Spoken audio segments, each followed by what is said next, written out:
Welcome to One Version of the Truth. This is a show about how leaders make decisions in complex environments where data is imperfect, incentives are misaligned, and there's rarely a single objective answer. In each episode, I sit down with operators, advisors, and executives to unpack how value is actually created and how data and AI can help distort or get misunderstood along the way.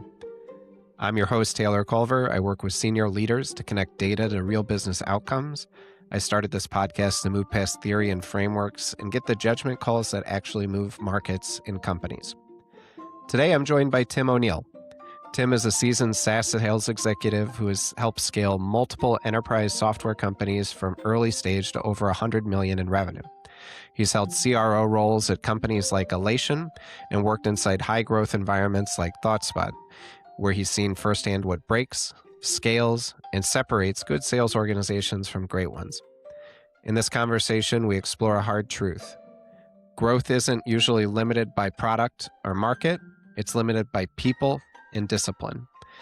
We talk about what actually changes from 10 to 100 million in revenue, why sales leadership must become operational and data-driven, and how misaligned metrics can quietly derail an organization. Tim shares how great CROs think about pipeline math, why most organizations misuse data, and what red flags signal that a data leader doesn't truly understand the business. We also dig into AI, where it's genuinely improving sales productivity, where it's overhyped, and why curiosity, not automation, is still the real competitive advantage. If you care about scaling revenue, aligning data to business outcomes, or leading through growth without losing focus, this episode is for you. Let's get into it. Today we're here with Tim O'Neill. Tim, could you introduce yourself? Sure. Hey, Taylor, thanks for having me. I am what some might call a seasoned sales executive in the SaaS world. I've been in software sales probably for the better part of 20 years now. But I entered the startup world probably 10 years, maybe even 15 years ago now. And I've, now done 4 different companies, 3 at a C-level, seen a lot of growth, also a lot of headaches. But in all scenarios, I've been in the sales world, mostly in data and analytics, and for the most part focused on enterprise software sales. So, seen a lot of journeys, seen a lot of growth, and also seen a lot of pain as well through the process. Yeah, well, I think you're underselling yourself a little bit. Many of these companies that you've joined, you've taken from pretty much $0 in revenue to 100 million plus in revenue. Yep. When you're stepping into some of these data and analytics organizations, what was fundamentally broken? Well, let's go like the probably 2 that people know me most for. The first one I wouldn't say was broken. The first one that I joined was a company called ThoughtSpots, where I met you, and you were generous to be one of our early customers. So thank you for that. But so I wouldn't say ThoughtSpot was broken early on, and I'm not saying it was broken later. But my challenges early on were figuring out how to sell it. And I think when you're at an early stage startup, you're selling an idea and you think this idea is the greatest idea in the world. But actually what you have to really do is translate that idea to pain for somebody else and a problem for somebody else. We used to joke at ThoughtSpot when we demoed the product that if someone said it was cool, we were in trouble. But if someone said, I need this, then we're in a really good spot. And so early on with ThoughtSpot, it was definitely focused on figuring out how to sell it. I joined Elation when they were about roughly 200 employees. When I became CRO, we went through roughly 3 years of over 50% growth. And broken there, I actually would say kind of I don't know if there was a lot of market stuff, because if you remember correctly, when we first met, you were actually a Calibra customer, right? And so I was actually getting introduced to the market a little bit through you. But I think where we pivoted Elation was we changed the profile of our sales reps a little bit. And so some of the first people that I met at Elation were very technical, like former SE salespeople. And we pivoted the organization to having value selling, outbounding AEs with technical SEs in general.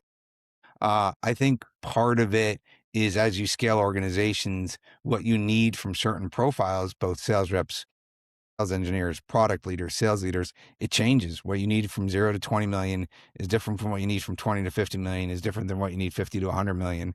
And I don't know if it's necessarily quote unquote broken as much as it is different phases of a company's growth. What are some of those foundational changes on that journey from 10 to $100 million in revenue?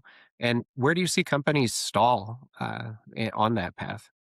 So I feel like there's, if we just look at a persona of a sales rep as a best way to do it, and then I'll hit the stall, right? I think 0 to 10 million, 0 to 15 million, the persona of your sales rep probably comes from the space, you know, because it's hard to figure out how to sell something. When I was selling ThoughtSpot to you, I had already known BI. I'd come from Cognos. I understood it. So I could actually understand the pain that that technology was solving because I came from the space.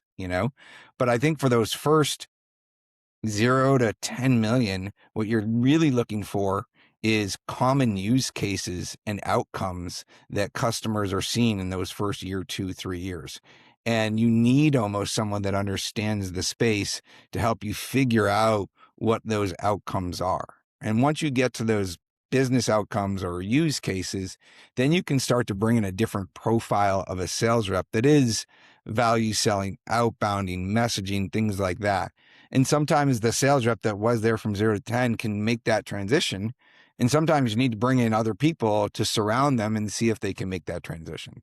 And then, once you get outside of maybe 10 to 50, you have to create an organization that's very partner centric too, because you can't just hire a sales rep for every time you want to get $1 of revenue, right? So eventually you got to have a product and a go to market organization that leans into partners to scale, because both, one, it helps you benefit from a product perspective. And then two, from a competitive perspective, if you're going to these enterprise accounts and saying you don't need services teams, there's a services person in that account that is saying, excuse me, what? And so it's also just in your best interest to partner with partners a little bit better. So I think there's just different phases and different types of salespeople that go with it. To where people stall, I think what ends up happening a lot of times is some of the people that you get into an organization early on, you look them in the eye and you're so super happy that they're betting on your company.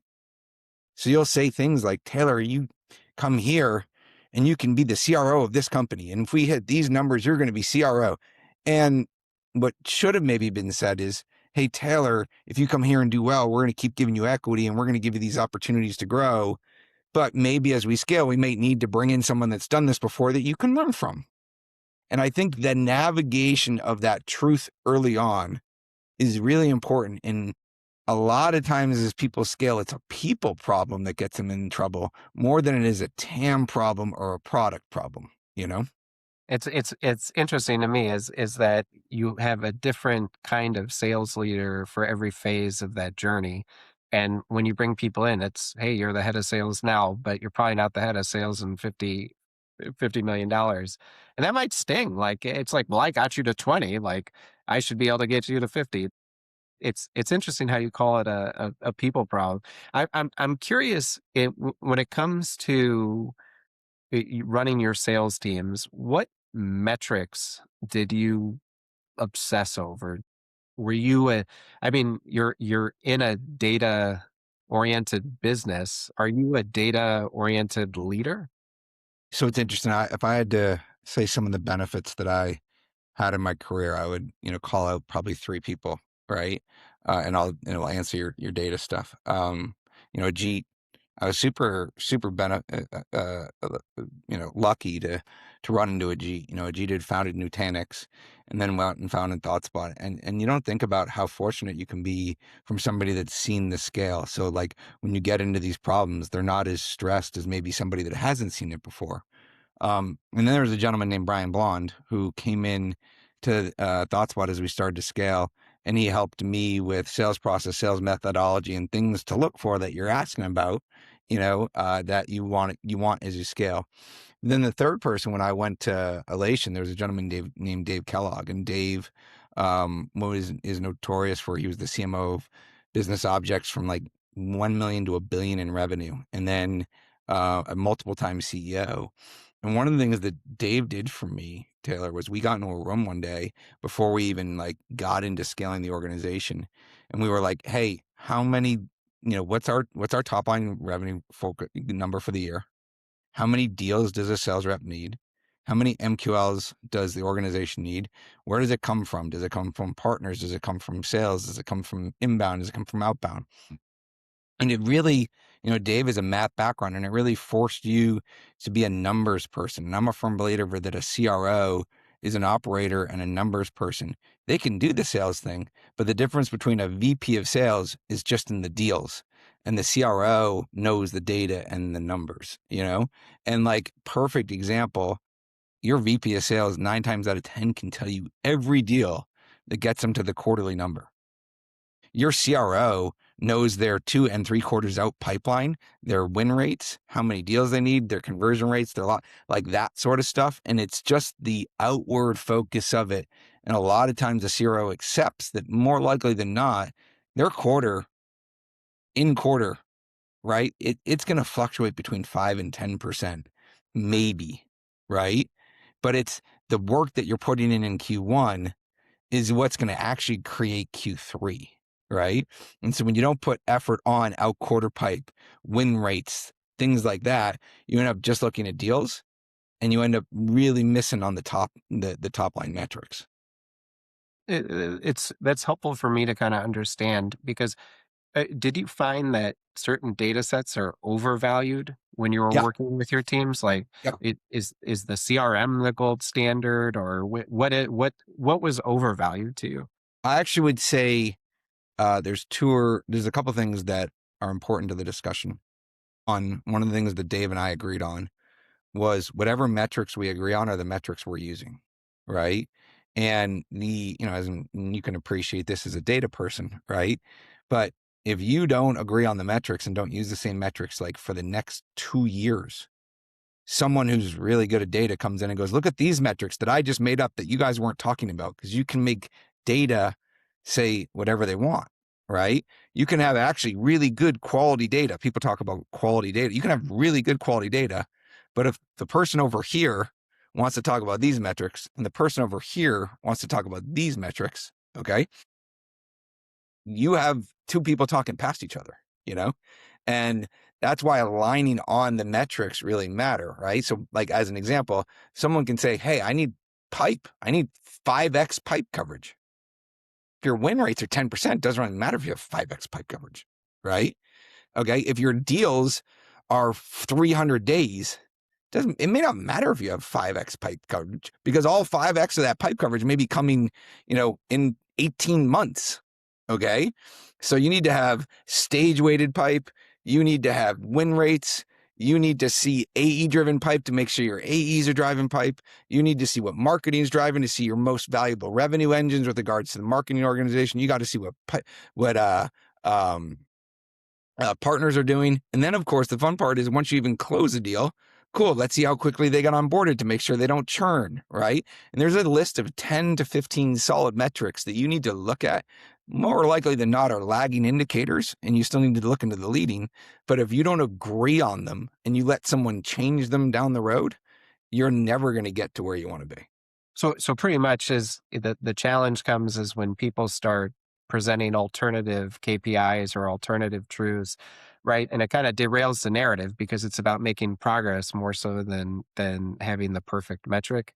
Yeah. And let me give you a perfect example. So like when Dave and I used to talk about this, if you expect, let's just say your partner team to do this much this month, your AE outbound pipe to do this much, your events team to do this much, and, these sort of things. And you go in on a weekly basis and look, okay, did they do this? Did they do this? It's not under the intent to try to fire people. It's under the intent of trying to find out where your leak is in your bucket, right?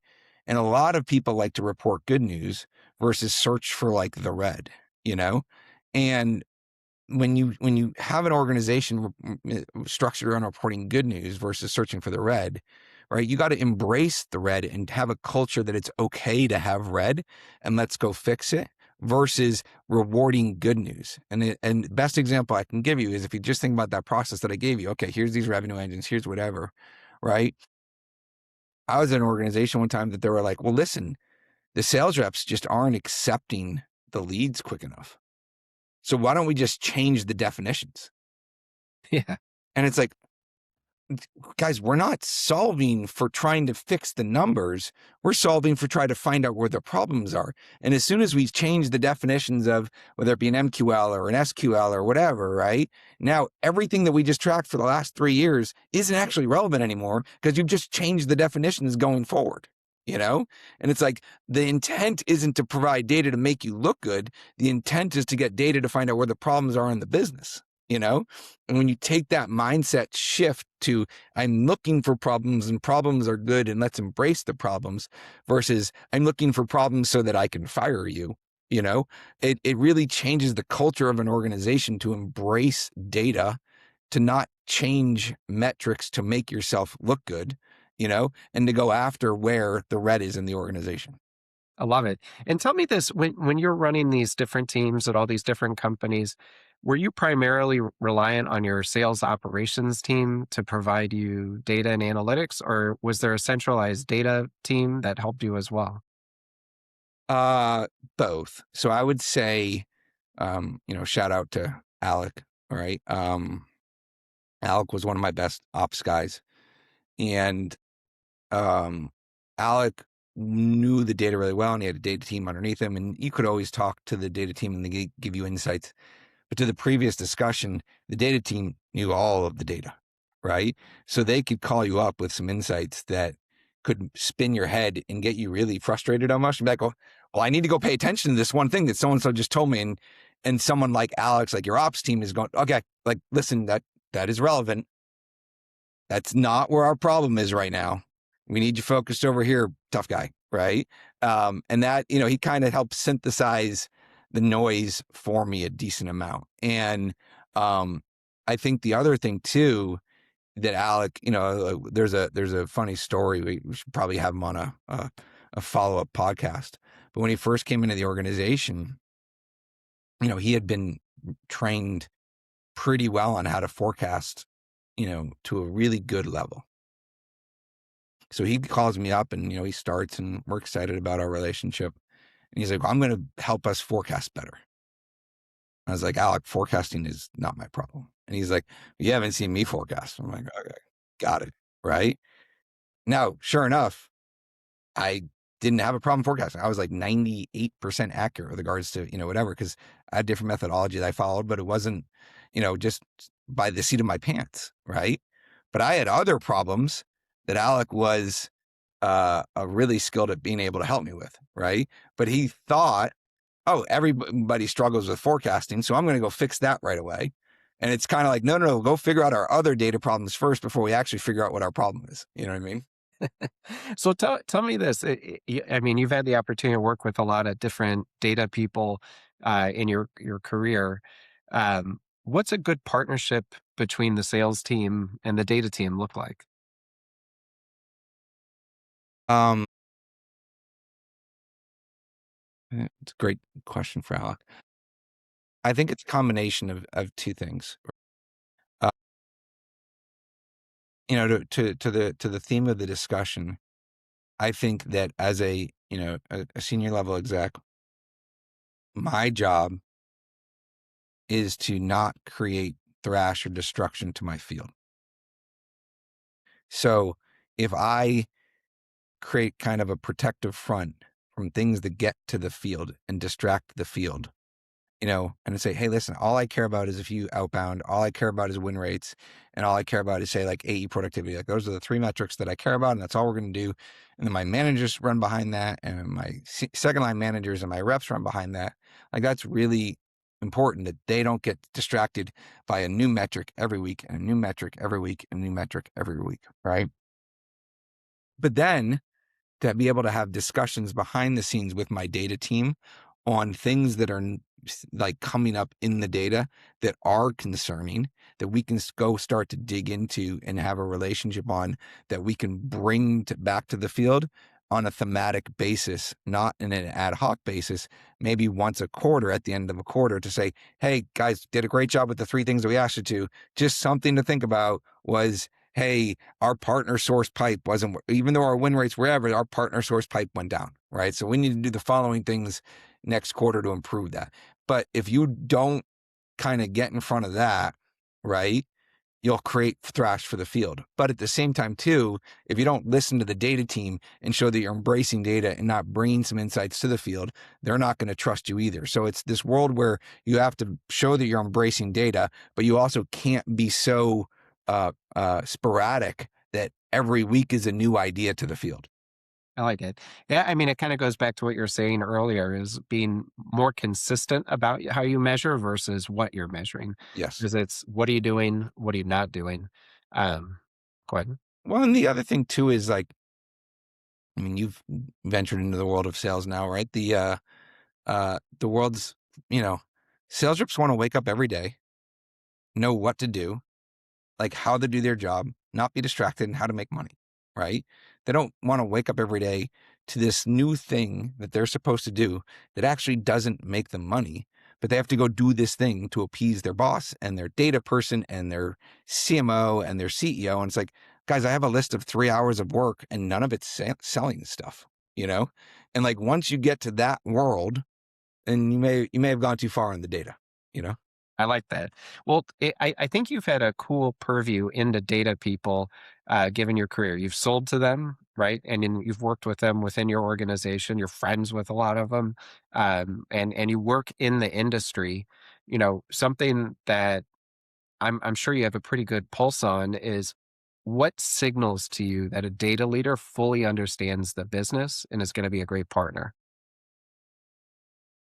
Um, it's interesting when a CRO joins an organization, or I even give you a better, a friend of mine give another example. I'll give you a good example. When you go and acquire a company, okay, one of the things people are going to talk about, oh, we did this much revenue. And oh, by the way, this is our pipe for the upcoming year, right? Now, when you're in an acquisition process, yeah, pipe for the upcoming year is BS. They're doing it to fluff the numbers so they can get acquired. And the best way you can go and find out about pipe is just go ask one of the sales reps in the field. You know what I mean? And I think the same thing kind of goes for a data leader, right? If the data leader is looking around and saying, hey, how do I make my exec peers happy and get them on my side? I actually think that they're going to do it wrong, right? And it's kind of like, and I'll give you an analogy, and then I'll tie it back to the answer. I did a podcast with Sam Crew. I don't know if you know Sam or not, but Sam asked me, um, how does a BDR or SDR get promoted? And I said, the worst thing a BDR or SDR can do to get promoted is to ask for promotion, you know? And I said, it's literally the only job in a company that it's okay to say, I don't want my job, you know? So they literally like enter their job day one and they're like, hey, I want a promotion. I want to be an AE. Hey, I want a promotion. I want to be an AE. Hey, I want a promotion. I want to be an AE. And a lot of organizations end up giving it to them because they're just sick of hearing, I want a promotion. I want to be an AE. So they just do it, right? And they don't want to lose them. But the best SDRs and AEs think about not what an AE is doing, but they look at what a sales manager and a second line manager is dealing with from a data perspective. And they try to take things off their plate versus trying to just be the squeaky wheel to get promoted. And it's those strategic ones that sit there and go, how do I take things off other people's plates? Right? That end up getting more opportunity and more, scale and more responsibility. And so if you tie it back to a data leader, if the data leader thinks, hey, how do I make my CRO happy, or how do I make the CEO happy? All they're going to do is what makes their CRO or CEO happy, and they're just going to be like a reporting function. But if they go and learn the business and talk to the sales team, the second line manager, the product team, the engineering team, and like get into the business and understand how data is either helping or hurting the company, and find out ways in which you can enable functions versus just your C staff, right? And actually come back to the organization and take strategic initiatives off people's plates, I think you become a very powerful data leader. And there was an article that Scott Holden used to send out at ThoughtSpot back in the day, and it was a Harvard Business Review article. And the premise of it was use data to be on the offense versus to be on the defense, you know? And I think if a data leader works with data on an offensive perspective and the ways it can help different lines of business versus a reporting function in a defensive perspective, they become very valuable to the company. And that's awesome. And tell me this, like when you were selling into data teams, what were some red flags that you were selling into people who probably weren't going to be challenging their business, helping them grow? Were there red flags for you ever, or did it take time? Um, when they didn't know the business, right? They just knew the data problems, you know? When they didn't understand, what the company was trying to do and how data enabled that problem, you know? You're like, wait a second, I'm dealing with somebody who's getting budget pushed down to them. And as soon as I may or may not have a solution that can solve a problem for them, I'm going to finish solving the problem that they have. But I'm going to struggle to get to this executive problem over here because all they're caring about is that I solve their day to day problem, but they're not actually aligned to the strategic problems over here, you know? And a data problem is like access to information as opposed to Hey, can you improving. help me with this connector in order to get to this Right. warehouse, to get to this thing, right? And it's like, whoa, whoa, whoa, like that is such a task oriented situation versus an outcome oriented situation. What would usually happen to those data teams? Would they stay with the firms or would people move on? What would happen to those accounts? Yeah, I think the right answer is from a sales rep perspective, you know, they usually stalled. They may stay with the account, but they didn't get promoted. That deal more than likely stalled, doesn't close because you're not to the right person in the organization, right? And more likely than not, another vendor's in place in general, and more likely than not, there's actually an SI involved because they don't trust their data team. They're using an SI to help them with strategic initiatives because their data team is not doing strategic work for them. Yeah. It's wild. I think there's this,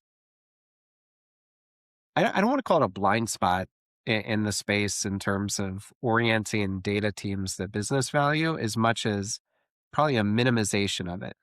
And I think it's kind of like how people minimize sales, right? It's like, it's easy. I don't want to do that. It's anyone can do it. I just go talk to someone and get their money, right? Do you see something similar with data leaders being dismissive towards the business? Do you think it's a mindset or a skill gap? What have You you know, seen? you know what I think it is? If you were to do a parallel to sales, when people think about a sales rep, they think of the used car salesperson that they see at a other person that goes door to door, which God bless those people because that is really hard work. So whoever's doing that, like, I'm not saying it's bad, but man, that is hard. But the average person looks at a quote unquote sales rep. There's very little sales degrees in college, right? They look at sales as like kind of this sleazy function, you know? Whereas, at the end of the day, I think Ajit was telling me one time that, sales reps and like comedians were considered to be like the quickest witted people because they have to always be on their feet and objection handling and all this sort of stuff, right? And there's just a lack of respect for the knowledge of business that a sales rep has to have in order to be able to sell software to that organization. But people see it as this like slimy little thing, and I think if you were to draw a parallel to the discussion we're having, I think the data person looks at it and says, this data stuff's really hard and you all just don't get it. Leave me alone, you know? And what they should be doing is going, hey, as opposed to like, this is slimy, this is hard. They should be more saying, wait, am I solving the right problem? Versus you don't even understand my problem. Leave me alone, you know? Yeah. And it comes across as I'm smarter than you, Yeah. right? And 100%. and And to be fair, they yeah. probably are. It's just the wrong approach, you know? So what's a blunt piece of advice that you could give to CDOs, data leaders who really want to radically change their business? want to get more close to the business, maybe even their sales organization. What kind of wisdom and advice could you give them? There's a gentleman who's known for uh, being probably one of the best sales leaders in the world by the name of John McMahon. He helped create Medic and all these great um, sales methodologies and sales tools and whatnot. And he wrote a book. And if you think about this person, he's probably had thousands, tens of thousands, hundreds of thousands of sales reps that have crossed his path. Okay. And he speaks about one person in this book, and the best sales rep, I believe, ended up being some person in Italy. Okay. When the reason why they're the best he ever met was because of how curious they were, and how much curiosity and understanding of someone else's business is what is key to a sales rep's success, And I think that doesn't change for anything, you know, whether you're a data person or a CEO, when you think you know it and you're not, and you've stopped being curious, like you're in trouble. There's this saying of like, oh, when you're the smartest person, you're in the room, you're in the wrong room. Well, if you're the smartest person in the room, you're also not being curious. Like you're kind of just your ego has gotten in the way of doing your job, And once you stop like asking questions and being inquisitive, like you're not doing your job anymore. I love it. I love it. And that translates to so many different things in life. Stay curious, stay humble, even if you're an expert, right? Um, Something we haven't talked about today is AI, right? And you've worked with AI firms and you've been in AI organizations. Where is AI genuinely changing how sales teams operate, and where is it overhyped? Um, so I think there's, if you think about a day-to-day function of a salesperson, I think the kiss of death for a salesperson is when they treat every meeting the same. When they go to every meeting and it's like the same pitch and the same stupid questions, and as if you literally could put any person USA in front of them, whether it be on a Zoom or like they're just mailing it in, right?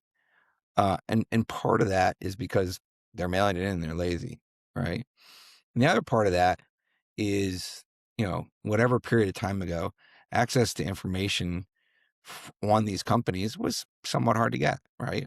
Um, Now it's easy, right? If you don't spend 8 minutes and ask Gemini about the company that you're about to talk to and ask them to profile the four people that are going to be on your Zoom call, and you don't structure a presentation based upon what you've learned through some research, like don't be in sales, you know? And to be fair, like probably don't even go to work. Like if you're not going to use these research tools to teach you how to advance your job, like what are you doing? It's right easily available. So I think right away from that perspective, uh, it will extremely, benefit sales to use tools from a research perspective, you know? Um, I think it's overhyped on tools that help, everyone has these AI tool sets that, is going to make your sales rep, non-existent, you know? I appreciate that.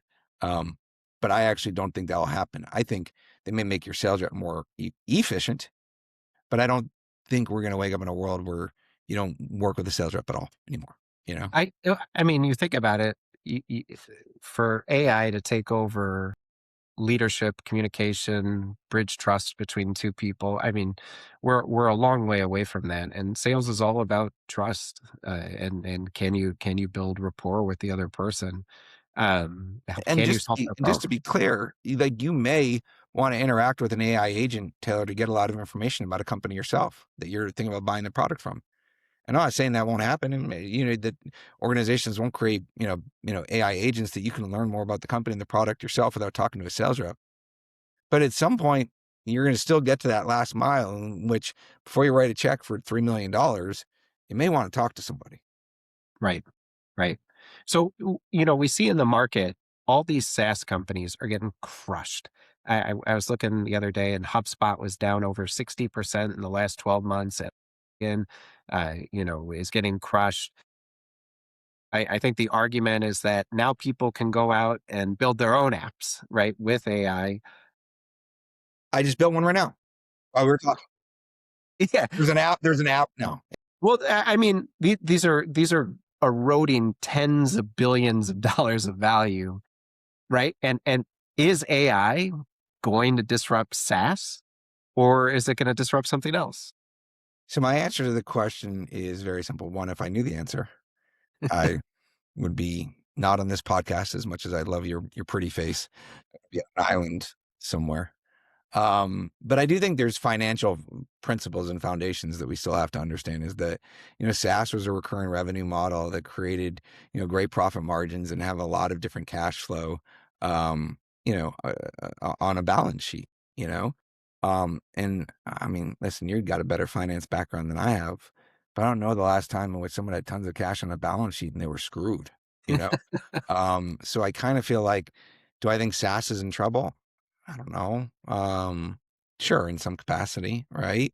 I think it's good for, technology to force you for a way to look at doing business, right? There's a new way of adopting software that's coming through this AI world, which I think which is fine. But with that said, these SaaS companies have these good financial principles, right? I look at it very simply as if they are in trouble, they have a balance sheet in order to be able to acquire an AI company and expand the TAM and do all these things. So in the short term, they may have to pivot, but they have done things correctly from a financial perspective that it's going to allow them to pivot. So I think the long game will still allow them to win, but the next 12 to 24 months is still unknown. It's going to be interesting to watch, and it's going to be interesting to see who steps out ahead.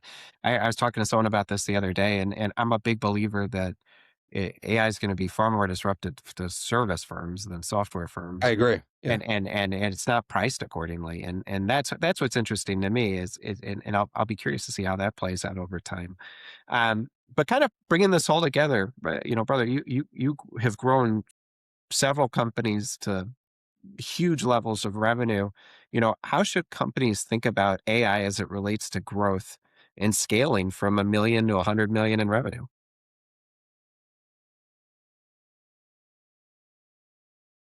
I think AI is needed everywhere.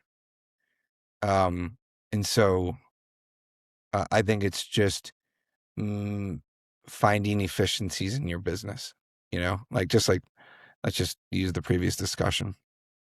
Do I need as many SDRs? Who knows? Does the SDR profile change because now I can use AI to do something that my SDR is doing that maybe that now a souped up SDR could do, as an example? Yes, right? Does my AE profile change?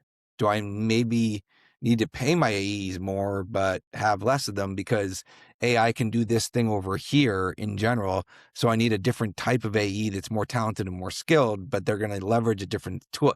And so I think you just have to accept that AI is going to create efficiencies in your business and accept that what was the way we did business for the last 25 years in SaaS very likely will change. But at the same time, too, in all of what I just said to you, customers are still buying from you because you're solving a problem, and it's because they have a pain, and it's because that you can get rid of that pain for them. And that part isn't going to change, but it's how you uncover that pain and resolve that pain that make be created efficiencies through AI. And so I think AI will be adopted everywhere. You need to have it in every part of your business, but the humans that you have in your organization will know how to leverage AI to be more efficient. I love it. And Tim, thank you so much for your time today. If people want to learn more about your journey or get in touch with you, what's the best way to get a hold of you? I think LinkedIn is the best way to get a hold of me. My kids wished that I was way more on social media, like TikTok and Twitter and all this sort of stuff. I'm working on it, but I've actually trying to get off of social. It's kind of this fun dichotomy that's going on. But LinkedIn's probably the best way to get a hold of me. I love it. All right. Well, thanks for your time today, Tim. Real pleasure having you on the show, and keep doing your thing. Thanks, Taylor. Appreciate it, and thanks for having me on. All right. And that's it for this episode of One Version of the Truth. If you're interested in how leaders turn data into real outcomes, you can follow the show wherever you listen to podcasts. I'm Taylor Culver. Thanks again for listening.